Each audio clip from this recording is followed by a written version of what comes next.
I see that exciting journey of Mohit and Sunil. I got connected with Mohit when he was in Taskers. He was a global head, and Taskers became a member of GWFM with the help of Mohit. And later that, we continued relationship, and Mohit saw that what GWFM does and a lot of other things. Later, I got connected with Sunil in one of the events in India. I see that truly exciting journey of Datanitiv. Initially, I saw that how they really started and all that. So I have a question to start with Mohit. The journey of your entrepreneurship from the having a job, right, day job, and then finally you thought of starting something on your own. What made you think of starting your entrepreneurship? So we have another co-founder, three of us, and we were just one night, we were having a couple of drinks. We were thinking about what's out there that we can do for ourselves, right? And he said, there's definitely something unique we can bring to the table. We have enough experience, knowledge about the industry. That's how the thought started, right? Like, can we do something? Or is there everything is solved for, right? And obviously then the next day we called up Sunil. We started having the conversation, and then we said, okay, fine, if we have to do something, it has to be very, very unique. Because we didn't want to go after products which are already there, because that's the easy path, right? Like something which is already there, you have to just replicate it and create your own version of that product was the easy path. So we decided, yes, we are going to start the journey, but we did not decide at that point what we are going to build. And that came in later, and the rest is the history. But yes, it was an exciting decision at first, to be honest. When you think about it, yeah, everything looks easy on paper, but when you start detailing it out and actually putting it into motion was the tough part, right? Because there comes a point in time when you say, okay, like, how do you even get started? And none of us had that experience of startups, right? We all come from service background, and when we started putting our kind of a roadmap or a project plan, we really didn't know where to start. Like, what are we going to build? How are we going to build it? We don't have a team. Who's going to build it? Who's going to validate whether what we're doing is right or wrong, right? And who's going to join us in our journey? Because you need a core team to even get started with, right? So a lot of these questions were there, but I think we had enough believers in us who decided to jump on the bandwagon with us and helped us with our journey. So yeah. Great, Mohit. Okay, and why and how you picked up the planning piece in the WFM, right? I think you have been experienced in WFM expert and also leader. Why not other piece like forecasting or reporting or analytics? Why planning? So actually, when we started, it was not the planning product. We started off, our initial thought process and prototyping was done on KPI management. That's how we started. And then we started building a couple of other concepts, planning being one of them. And when we were looking at planning or WFM as a discipline, obviously the easiest path for us was to just go with the entire suite, because there are other products who are already doing it, so it's easy to replicate. But what we realized that if we go that route and try to address each of those pillars, we'll probably not be able to focus on one in the right way, right? We also observed that when it comes to optimization and reporting and real-time management, there are a lot of other products who are doing a decent job. And they have evolved over time significantly. But planning was one area where we realized there's no one product that extensively looks at this piece and connects all the dots, right? And it was the toughest one in our opinion, and that's when we realized that this is probably the reason why no one touched it yet. So we decided to go on the difficult path, and we decided we are going to take this heads on, and severely underestimated it. When we started the journey, we thought, oh yeah, we will get this up and running within the same year. Took us some time, and it is still evolving because it is the nature of the practice itself that it's very, very complex. Great. And want to ask question to Sunil that how has been your journey joining hands with Mohit in this? Entrepreneurship is very exciting and very scary, right?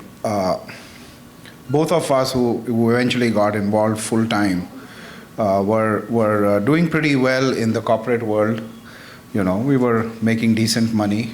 There was a lot of stability, as much as you can see in BPOs, right? But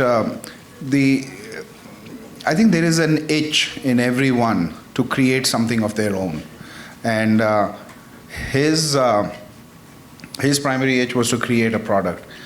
Mine was to create a company. I wanted to create the culture. I wanted to grow it from this many dollars to this many dollars. I wanted to have 500 people in the company. I wanted to have after that 5,000 people. I wanted to go and acquire companies. I wanted to get acquired. So I've got that kind of an itch. I'm more of the business guy. Mohit is the product guy, and I think that's why we get along well as co-founders. We've got our roles here. Great combination. Yeah. We complement each other, and we argue a lot, but we still manage to get along. So entrepreneurship is scary.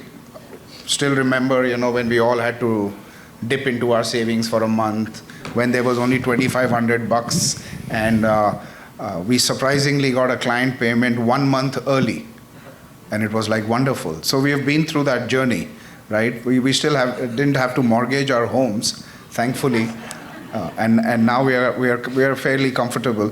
But it is that exciting highs and lows which make entrepreneurship fun. It's a lot more work than in the corporate world, but you feel very empowered. Not too much fun when it's low, but yes. Now looking back, it is all fun. That's amazing.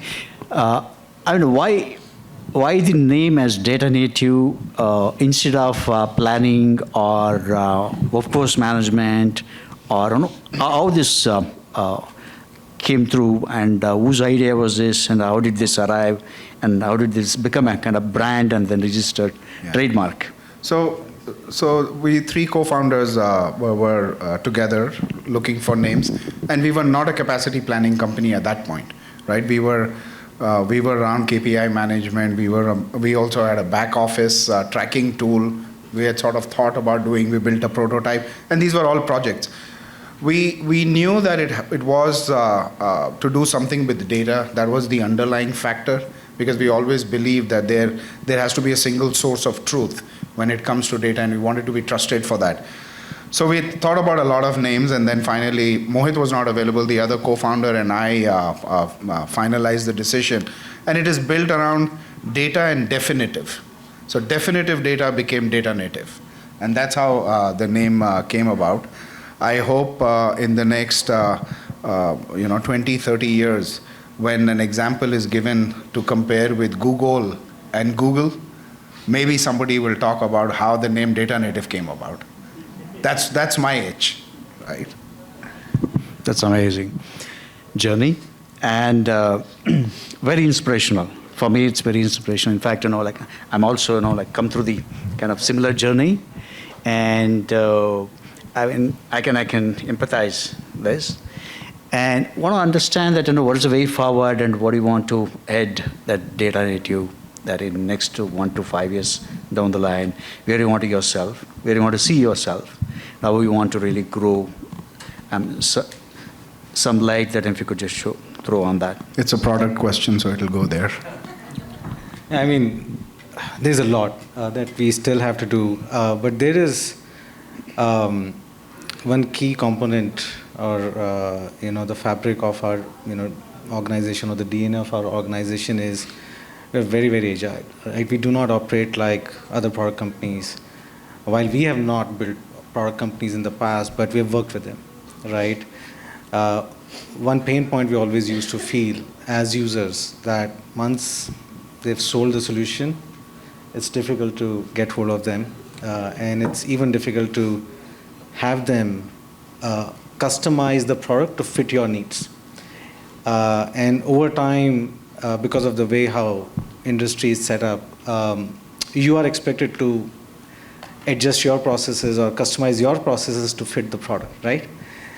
So from the very beginning, we were very clear that that's not how it is going to be, right? It is going to be not a tech-driven company where technology is the only department that's going to decide what's going to be created for the clients, which is where we have empowered our customer success managers. They actually work like an extended team of our clients. Just to give an example, our very first client that we launched in Q1 of 2023, 2.5 years ago, we still meet them every 2 weeks. There is a standing meeting invite for all of us to go and meet with them. Sometimes these meetings are 5 minutes long. They say they don't have any needs. Sometimes they will come up with an idea. We will evaluate it, and if the idea is really good, which can help the WFM community in general, we'll pick it up and we'll deploy it. And that's how we've evolved, and that's something which we also feel that as we are growing, how do we make sure that we retain that part of our DNA, right? We don't lose it. We do not lose agility. We continue this journey the way we have grown, and this is probably one of the reasons why all of our clients have been very, very supportive of what we are doing. I know Jai is here, has been one of the biggest supporter of what we do. Imran, I don't know, Imran is there too. And they can vouch for it that even after we have launched, we don't walk away. We continue to be an extended team of our clients, and that's something we will continue to do. The other thing we always believe is that if you do not innovate, someone else will come along and provide a better product. So you have to constantly innovate, which becomes painful for Amar and his team because they have to constantly innovate the product. But it is very, very exciting.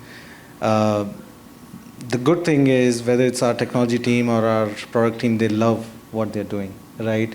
They understand that they've created something unique, that we are the first ones to bring this to an industry where for decades this was done on spreadsheets, and they're very proud of that fact. So we'll continue this journey, continue to innovate, continue to work with our clients. I don't know where we will be in 5 years' time, whether it will be all agentic AI doing work for us or we'll still be working with them. But we'll make sure that we will continue to evolve our product as well to match with where the industry is going. Great, Mohit. In fact, I've seen that Datanitiv is one of the pioneer in planning space, and they're the one brought this and trying to solve many problems.